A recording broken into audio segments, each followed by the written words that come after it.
Tonight on KGW News, a woman's new car stolen, then destroyed in a crash. Infuriates me.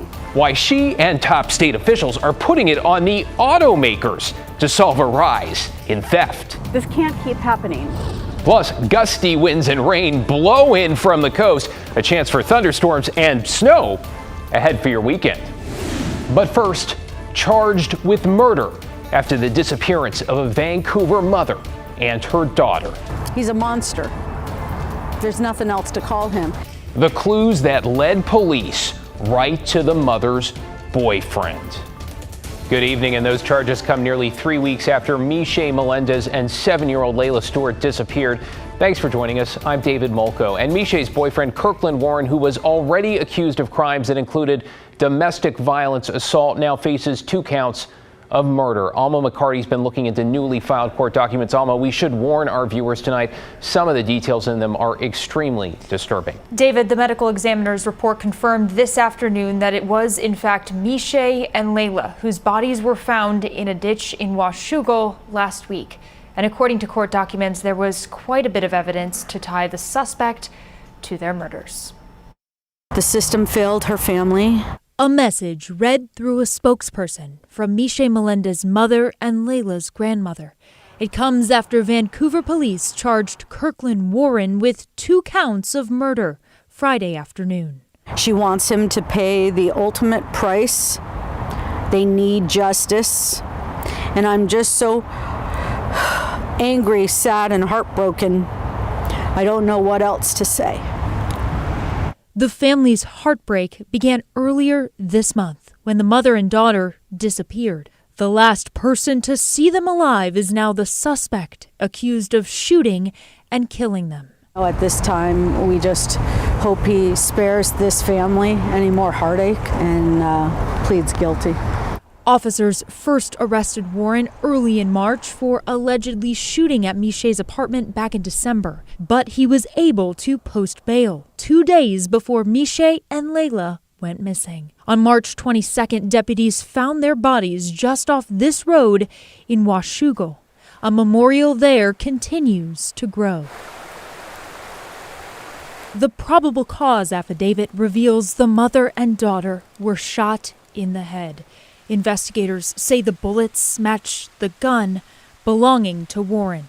During the search of his vehicles, officers also found blood evidence in the front and back seats, shell casings, children's clothing matching what Layla had been wearing on March 12th, and a purse with Michelle's ID. It's still too surreal. And,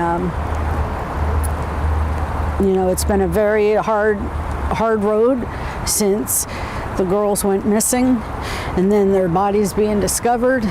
Investigators also analyzed activity on Warren's cell phone and say GPS put him at the exact spot the bodies were discovered, the day after Michelle and Layla were seen for the last time. Now, Warren's first appearance for the murder charges will be on Monday. He remains in the Clark County Jail tonight with no bond. He is also awaiting trial for a murder in Arkansas.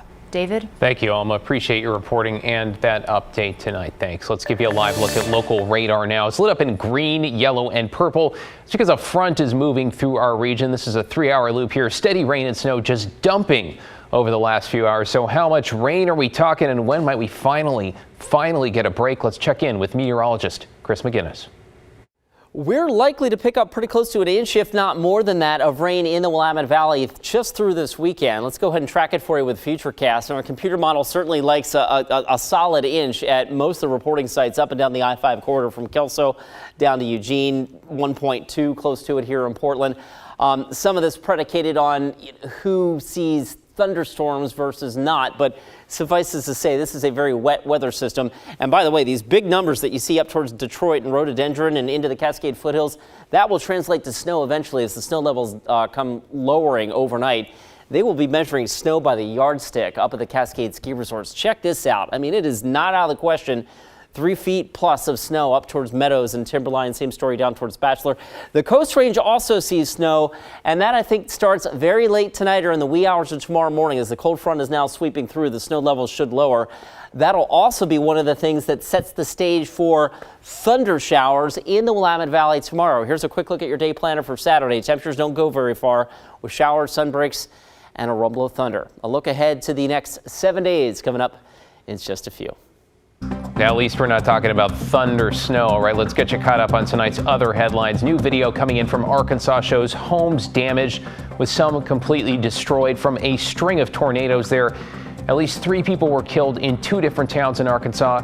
Dozens more are hurt. In Illinois, another tornado caused a roof to fall in on concert goers at a theater, killing 1 person there. And in Iowa, the National Weather Service confirms funnel clouds there also touched down. Well, tonight, NBC News has learned former President Donald Trump may be facing more than 30 fraud-related charges. Sources also tell the Associated Press at least one of those is a felony. An investigation surrounds an alleged hush money payment to adult film star Stormy Daniels during the 2016 presidential campaign, and specifically how that payment was documented. Now, Trump was indicted Thursday by a Manhattan grand jury. Court officials say the former president will be formally arrested and then arraigned in New York on Tuesday.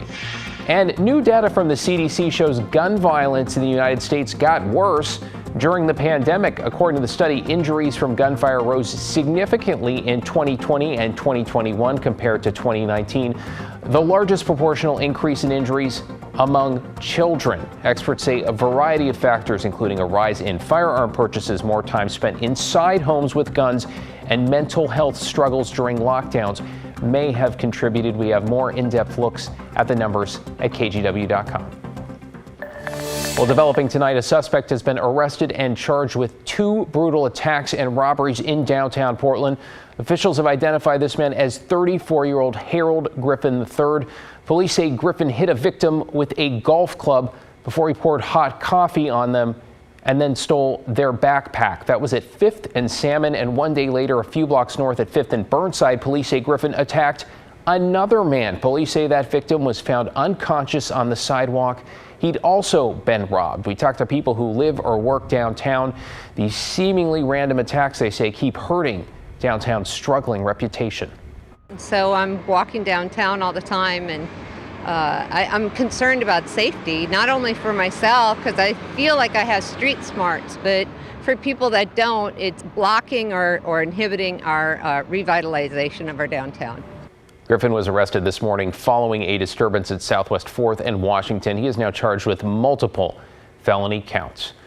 A North Portland woman is no stranger to having her car stolen, but she was stunned to learn her relatively new SUV was nabbed and then involved in a wrong-way crash. The sheriff's office says a man was driving the stolen Kia on I-405 Tuesday night, trying to evade deputies, and as Evan Watson explains, he allegedly caused a multi-car crash, injuring himself and 3 others.